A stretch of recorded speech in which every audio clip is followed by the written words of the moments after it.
Right. Well, Tim, it's 5 years since Appreciating Church was published. I have very happy memories of being sequestered away in places, getting it all together in a relatively short space of time.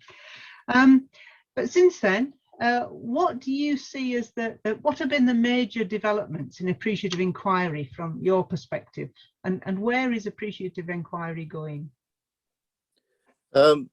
It's a very good question. I mean, this is my personal perspective, and from our experience since then, I think a number of things are emerging. Certainly, there is a lot of thinking where the world is now in the pandemic and Ukraine and all that, the cost, all those challenges.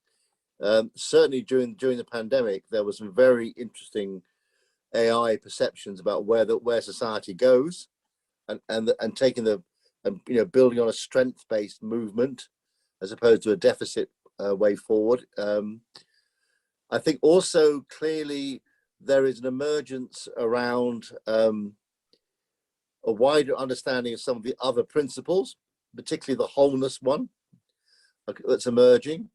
I think what is very clearly emerging is the power of the question, and certainly books like Conversations Worth Having has looked at that area particularly well, and I think it has quite an impact. The other impact, I think, and some of you will know, is the work of Jeannie Cockle and Joe MacArthur Blair regarding leadership in difficult, challenging times. I think that is another important work that's appearing. We've certainly seen in the UK world, we have seen a continued growing work in the NHS, particularly on a scale partly through learning from excellence, but also I think other bits and pieces are appearing, and so there's some developments there, which I think is big. I think also it's spreading again. I mean, we moved to Scotland nearly 3 years ago, and suddenly we've got, it's our third contract in Scotland, which before we only had one, because it's suddenly arriving on the scene. It isn't just due to us. I think people are still looking for a different way of working, and they come across Appreciative Inquiry. Yeah. So that's what I think is going on. Yeah. I mean, from appreciating people's experience, we don't tend to tender for work. It appears because people go, we want to do AI. That's what's coming in. That's what we get the message. We've heard about it. We want to do it and try to do it differently. So that's what's going on, I think. What's your view, Fiona, on that? Well, it's interesting because I do think appreciative inquiry goes in ebbs and flows, so that we can go, if we look back in the church, we know that back in about 2005, there was a lot of work that the Church of Scotland did, and then that sort of ebbed a bit, but then it was picked up by other churches. People keep on discovering it. And that, I think that's healthy.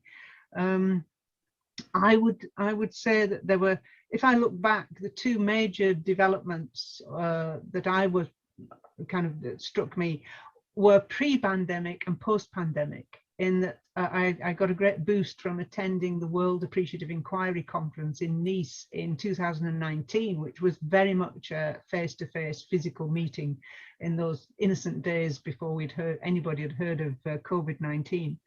And that was a time when I saw the breadth of how appreciative inquiry was being used.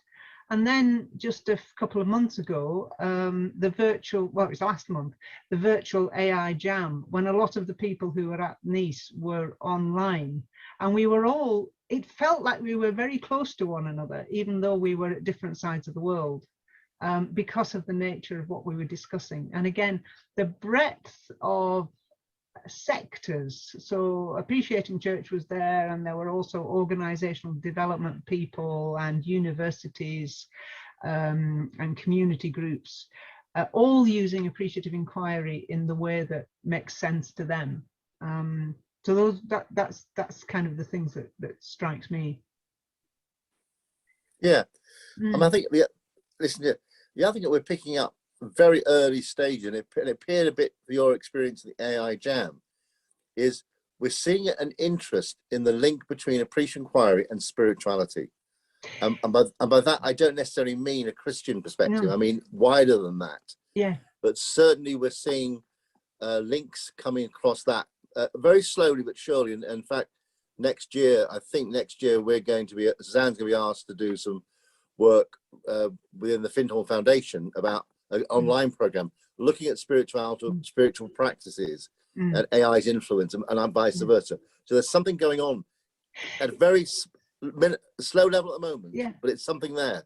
Yeah, it was interesting. I kind of I did unexpectedly. I found myself offering an open space session on spirituality and appreciative inquiry at the virtual AI Jam, and I drew on work that we did a long time ago at the start of Appreciating Church, before we had the name for it, on the spiritual soul. And in fact, our open space was the open space that lasted longest. They kind of had to gently ask us to leave the space so that they could use it for the next plenary. And that is in an article in Practitioner, AI Practitioner, which so there's some of the thinking that came out of it. And we had people of all sorts of spiritual backgrounds and none discussing the question.